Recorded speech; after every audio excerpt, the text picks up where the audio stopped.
47.9 million Americans lived in food-insecure households in 2024. That number comes from the very last Household Food Security Report that the United States Department of Agriculture will ever publish, because on September the 20th, 2025, the Trump administration announced plans to cancel the report permanently. The government measured hunger in America for over 25 years using a standardized methodology that allowed researchers, policymakers, and advocacy organizations to track exactly how many families could not afford to eat. And the moment the numbers started climbing, the government stopped counting. The USDA will no longer publish annual data on how many American households cannot afford food. They will no longer track how many children go to bed hungry. They will no longer measure how many elderly Americans skip meals. They will no longer document how many families are choosing between rent and dinner. The Center on Budget and Policy Priorities said it plainly. The administration has argued that people who need help will still get it, but they are ending the survey that would show whether food hardship went up or not. This suggests they do not want to risk measuring the outcomes of the policies they championed. That is a sentence that deserves to sit with you for a moment. The government cut food assistance by the largest amount in the history of the SNAP program, and then it eliminated the tool that measures whether people went hungry as a result. That is not a budget decision. That is a cover-up. And the 47.9 million people who were already food insecure before the cuts took effect are about to be joined by millions more, whose suffering will now be invisible because the instrument that made it visible has been destroyed. People are eating less. And the government has decided to stop asking. And even the Americans who are still buying the same groceries are getting less food for the same money because the packages are smaller. The cereal box that was 18 ounces is now 15.4 ounces at the same price. The bag of chips that was 10 ounces is now 8.5 ounces. The ice cream container that was half a gallon is now 42 ounces. The consumer is paying the same and receiving 15 to 20% less product. It does not show up fully in the CPI. It does not trigger outrage. It just quietly reduces the amount of food in the household without anyone explicitly acknowledging what happened. The family is eating less. The package is lying about it. And the government is lying about it too because the CPI methodology does not fully capture quantity reductions that occur within the same product at the same price point. 1 in 3 Americans skipped a meal in the past year, and most of them told nobody. The Century Foundation published survey data in December 2025, showing that 1 in 3 Americans, 34%, had skipped a meal in the past year because of their financial situation. That number was 1 in 4 just months earlier. The trajectory is accelerating, and nearly 2/3 of Americans switched to cheaper groceries or bought less food altogether. 29% dipped into their savings to cover everyday expenses, and a growing number are using buy now, pay later installment plans to finance their weekly groceries. Americans are putting bread and eggs on layaway, and the people doing this are not the people you picture when you think of hunger in America. A 47-year-old web developer in Kansas told CBS News that his family is going from a comfortable middle-class lifestyle to eating how they did when they first got out of college because his health insurance premiums are consuming the budget that used to go to food. A household in suburban Washington, D.C., earning between $79,000 and $179,000, reported that their finances had declined and they were buying lower-cost, less healthy food to stretch their dollars.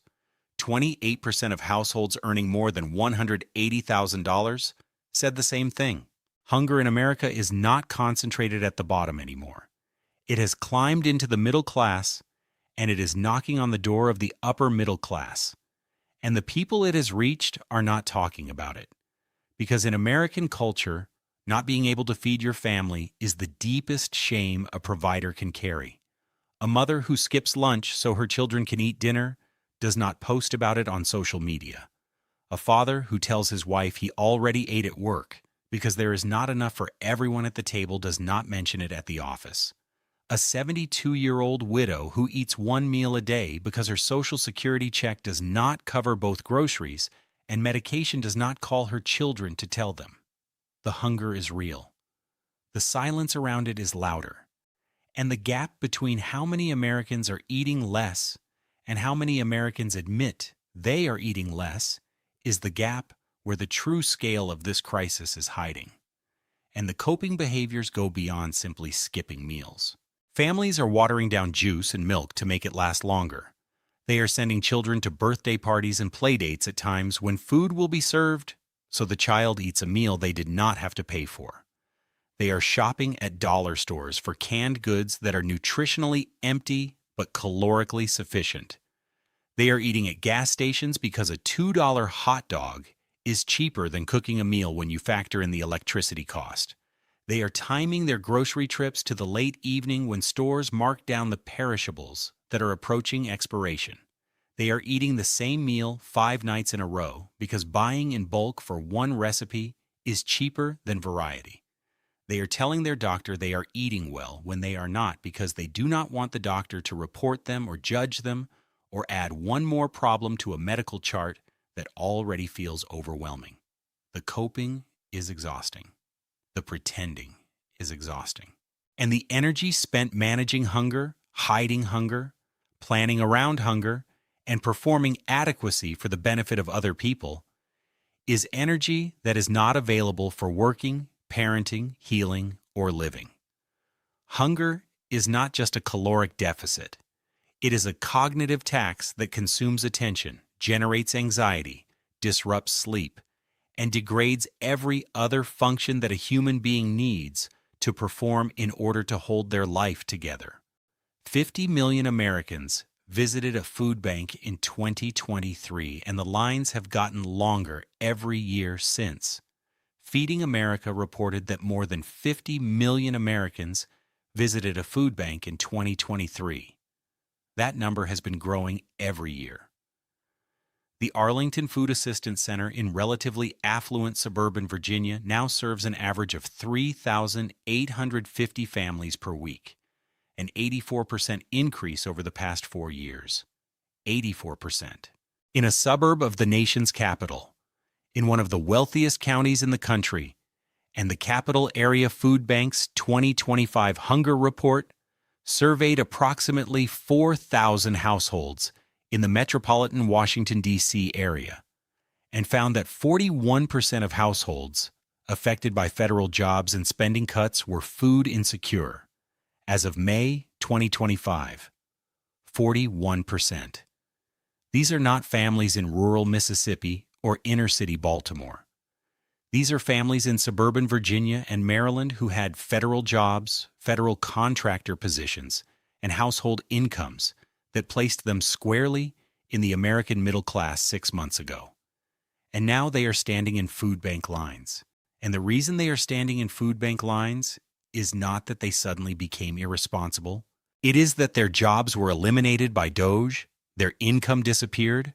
The private sector job market is in a low-higher equilibrium that makes replacement employment difficult to find, and the cost of everything they need to survive continued rising while their income fell to zero. The Capital Area Food Bank estimated that DOGE-related job cuts led to 14,500 firings or layoffs of federal workers and 3,240 layoffs of contractors in their service area alone. At least 11,250 additional workers opted for separation agreements. Many who resigned early, hoping to find private sector work, are having trouble landing new positions. And food banks, which were already operating at capacity before the federal layoffs began, are now absorbing a population of formerly middle-class families who have never asked for food assistance in their lives. The shame of walking into a food bank for the first time after 20 years of federal employment is a specific kind of psychological damage that does not show up in any economic statistic. It shows up in the silence, in the car that parks around the corner so the neighbors do not see, in the story told to the children about why dinner is different this month, in the smile at Thanksgiving that hides the fact that the turkey was donated, and the elderly population is the most invisible of all the populations eating less and lying about it. 8 million seniors depend on SNAP. Millions more depend on Meals on Wheels, Senior Center Congregate Meals, and other nutrition programs that have been cut, frozen, or disrupted by the government shutdown and the budget reconciliation legislation. A 78-year-old man living alone who eats one meal a day because his Social Security check of $1,400 does not cover rent, utilities, medication, and 3 meals does not call anyone. He does not complain. He does not go to a food bank because the food bank is 7 miles away, and he does not drive anymore, and the bus does not go there. He just eats less. He eats a can of soup for dinner. He skips lunch. He calls it intermittent fasting if anyone asks, because the culture has provided a socially acceptable vocabulary for hunger that allows it to be disguised as a lifestyle choice. I am not hungry means I cannot afford to be hungry. I eat light means I eat what I can. I had a big breakfast means I had nothing. The vocabulary of concealment is elaborate, practiced, and impenetrable to anyone who is not looking for it. And almost nobody is looking for it because the people who would look for it, the caseworkers, the social workers, the home health aides, the community outreach coordinators, are themselves being laid off, defunded, or overwhelmed by caseloads that doubled when the federal workforce was cut and the government shut down. The USDA found that 14 million children lived in food-insecure households, and then the government stopped counting children too. The final USDA food security report documented that 14.1 million children lived in households that experienced food insecurity in 2024, a slight increase from the 13.8 million children reported in 2023. Among those, 7.3 million children lived in households where the children themselves, not just the adults, were food insecure. And 751,000 children, almost 750,000 American children, lived in households where one or more child experienced very low food security, meaning their food intake was reduced and their eating patterns were disrupted because the household could not afford enough food. 751,000 children in the richest country in the history of human civilization had their eating patterns disrupted by poverty in 2024, and the government decided that was the last year it would bother measuring. In households with very low food security, the USDA documented that 97% reported they did not have money to buy food after their groceries ran out. 68% reported that they were hungry but did not eat because they could not afford to. 30% reported that an adult in the household did not eat for a full day because there was not enough money for food. And single mother households experienced food insecurity at 36.8%, nearly 2 percentage points higher than the previous year. Black households experienced food insecurity at 24.4%, Latino households at 20.2%. The states with the highest rates were Arkansas at 18.9%, Texas at 16.9%, Louisiana at 16.2%, and Oklahoma at 15.4%, all of them in the South.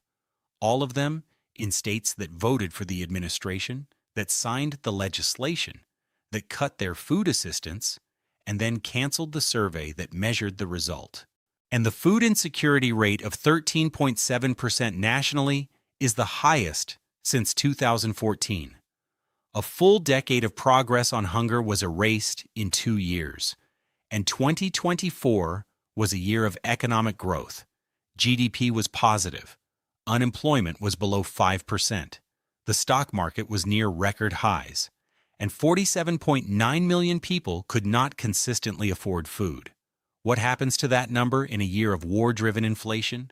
Tariff-driven price increases, SNAP cuts, government shutdowns that delayed benefits in 25 states, and an economy that the IMF just warned could be headed for recession? Nobody knows. Because the government stopped asking, and there is a medical dimension to childhood food insecurity that researchers have documented extensively, but that almost never appears in the public conversation because the conversation is framed around economics rather than biology. When a child does not eat enough, the effects are not limited to the day they are hungry. Food insecurity in childhood is associated with developmental delays, behavioral problems, increased hospitalizations, poor academic performance, and higher rates of chronic disease in adulthood. A child who experiences food insecurity between ages 2 and 5 is statistically more likely to develop obesity, diabetes, and cardiovascular disease as an adult, because the body's metabolic system is permanently altered by early childhood nutritional deprivation. The body learns to store fat aggressively because it experienced scarcity. It never unlearns that lesson. And the academic impact compounds. A hungry child cannot concentrate.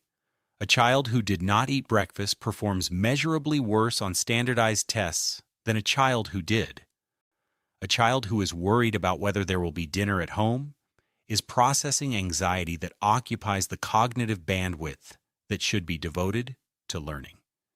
And the schools that serve the most food-insecure populations are the schools with the fewest resources to provide supplemental meals, counseling, and academic support. The 14.1 million children in food-insecure households in 2024 are not just hungry today. They are being shaped by that hunger into adults who will carry the physiological and psychological scars of childhood deprivation for the rest of their lives. And the cost of those scars will be borne by the healthcare system, the disability system, the criminal justice system, and the productivity of the American workforce for the next 40 years. The $295 billion that the government saved by cutting SNAP will be dwarfed by the healthcare and productivity costs that childhood food insecurity generates over a generation. But those costs will not appear for 15 to 20 years. And by then, nobody will connect them to the food that was not on the table in 2025 and 2026. Grocery prices are 29% higher than before. The pandemic and the war is about to add another layer on top. Washington Monthly reported that grocery prices are 29% higher than they were pre-pandemic. The Tax Foundation calculated that tariffs affect 75% of U.S. food imports and could add up to $1,300 per household in 2026 and $1,600 in 2027. An Associated Press/NORC survey in August found that 53% of Americans say the cost of groceries is a major source of stress, not a minor inconvenience. A major source of stress. More than half the country is stressed about food, and the behavioral adaptations that families are making to cope with food prices are themselves causing damage that will take years to reverse. 55% of households affected by federal spending cuts told the Capital Area Food Bank that they were buying lower cost, less healthy food to stretch their dollars. That is not a neutral substitution. When a family switches from fresh vegetables and lean protein to processed carbohydrates and canned goods, because that is what the budget allows, they are trading long-term health for short-term survival. The diabetes that develops over 3 years of a cheap carbohydrate diet. The hypertension that worsens because the sodium content of processed food is 3 to 5 times higher than fresh food. The childhood obesity that begins when the family can no longer afford the fruits and vegetables that used to be in the cart. Those health consequences do not appear in the food insecurity data. They appear 5 and 10 years later in the healthcare cost data. And the healthcare system that will absorb those costs is the same system that is simultaneously cutting Medicaid coverage for the same population that cannot afford to eat well. The loop is closed. The family cannot afford healthy food. They eat unhealthy food. They develop chronic conditions. They need health care. Their health care is being cut. Their conditions worsen. Their ability to work declines. Their income drops. Their food budget shrinks further. And the cycle accelerates. And the Iran war is now adding a new layer of cost on top of a food system that was already strained to the breaking point. The March CPI showed energy prices increasing 10.9% in a single month. That energy increase is currently propagating through the food supply chain with a 60 to 120-day lag. By June and July, the grocery prices that are already 29% above pre-pandemic levels will climb further. And the 47.9 million Americans who were food insecure in 2024 will be joined by millions of others who were holding on by their fingernails and whose grip just weakened by another few percent of purchasing power. The SNAP cuts are the largest in the program's history, and the CBO told Congress exactly how many people would lose food before they voted. The Congressional Budget Office told Congress before the vote on the One Big Beautiful Bill Act that the SNAP provisions would reduce participation by approximately 2.4 million people in an average month over the 2025 to 2034 period. The CBO broke that number down. Roughly 800,000 adults up to age 64 without dependent children. 300,000 adults living with children age 14 or older. Approximately 1 million individuals who under prior law would have qualified for waivers from time limits. And approximately 90,000 people pushed off SNAP due to restrictions on eligibility for asylum seekers, refugees, and victims of human trafficking. Congress saw those numbers. Congress voted yes, and the Food Research and Action Center documented that the decline is already being observed. All but 3 states had a decrease in SNAP participants between January and December 2025, with Arizona experiencing the largest drop. The participation decline is matching the CBO's projections precisely, which means the projections for increased hunger are also on track. And the structure of the cuts goes beyond work requirements and eligibility restrictions. The law shifts costs from the federal government to state governments in ways that 23 governors warned could force states to leave the SNAP program entirely. In fiscal year 2027, states' share of administrative costs increases from 50 to 75%. Starting in fiscal year 2028, states will begin paying for SNAP benefits depending on their error rate. Tennessee estimated its SNAP costs could rise from $56.7 million to $165.3 million. Pennsylvania would need to come up with $660 million. A letter signed by 23 governors warned that states will need to find millions or even billions of extra dollars in their budgets or be forced to leave the SNAP program entirely. That language, leave the SNAP program entirely, is not rhetoric. It is a budgetary reality for states that cannot absorb a 200 to 300% increase in their share of program costs. And if a state leaves SNAP, every resident of that state who depends on food assistance loses it. Not because of their eligibility, not because of their work status, not because of their compliance, because their state government could not afford to participate in the program anymore. And the federal government structured the cuts specifically to create that outcome, because the CBO scored the participation decline as a savings, and the savings offset the cost of the tax provisions in the same bill. The hunger is the funding mechanism.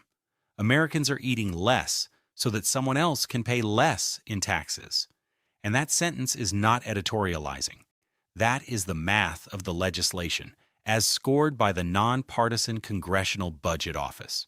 And the mechanics of the SNAP cuts are designed to produce maximum participation decline through bureaucratic attrition rather than through overt benefit termination. The law eliminates the standard utility allowances that simplify eligibility calculations. It requires states to verify work status documentation that many recipients cannot easily provide because they work irregular hours, in cash-based jobs, or for employers who do not provide formal pay stubs. It expands work requirements to ages 55 through 64, a population that AARP has documented faces the highest rates of age discrimination in hiring and the longest job search durations of any demographic. And the law creates a new cost-sharing structure for error rates that penalizes states for administrative mistakes that are inevitable in a system processing 40 million cases per month. The error rate penalties are not limited to fraud. They include underpayments and overpayments, administrative processing delays, and documentation mismatches that occur because the verification systems are outdated, understaffed, and overwhelmed. A state that makes honest errors processing millions of cases will be charged billions of dollars in penalties. And states that cannot absorb those penalties will either restrict eligibility further to reduce their caseload and error exposure, or they will exit the program. The Food Research and Action Center documented that every dollar of SNAP benefits generates up to $1.80 in economic activity during economic downturns, because SNAP money is spent immediately at local grocery stores that employ local workers who spend their wages locally.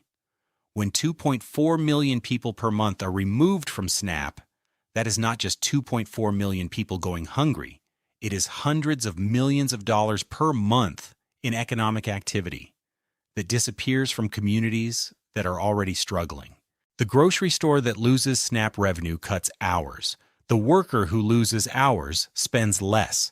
The landlord who loses rent from the worker who lost hours faces a shortfall. The economic multiplier works in both directions. And the direction it is working right now is contraction. The shame economy is real, and it is hiding the largest nutrition crisis in America since the 1980s. There is a phrase in social science research called social desirability bias. It describes the tendency of people to underreport behaviors they consider shameful and overreport behaviors they consider admirable. When a researcher asks a household whether they have enough food to eat, the household is significantly more likely to say yes than to admit they are hungry. Because hunger, in American culture, is associated with failure, with inability, with the violation of the most basic promise a parent makes to a child: I will feed you. When that promise breaks, the parent does not advertise it. The parent hides it. The parent eats less so the child eats something. The parent tells the school that the child already had breakfast. The parent declines the dinner invitation because they cannot reciprocate. The parent lies about having eaten at work. And the National Food Insecurity data, which already shows 47.9 million Americans in food-insecure households, is almost certainly an undercount because of the shame that surrounds admitting you cannot feed yourself or your family. Researchers at the Food Research and Action Center have documented this phenomenon for decades. The actual number of Americans who are eating less than they need is higher than the number who will admit it to a government surveyor. How much higher? Nobody knows with precision, but the indirect evidence suggests the gap is substantial. Food bank visits exceeded 50 million in 2023, but USDA food insecurity data captured only 47.9 million in food insecure households in 2024. The food bank number should be lower than the food insecurity number because not everyone who is food insecure goes to a food bank.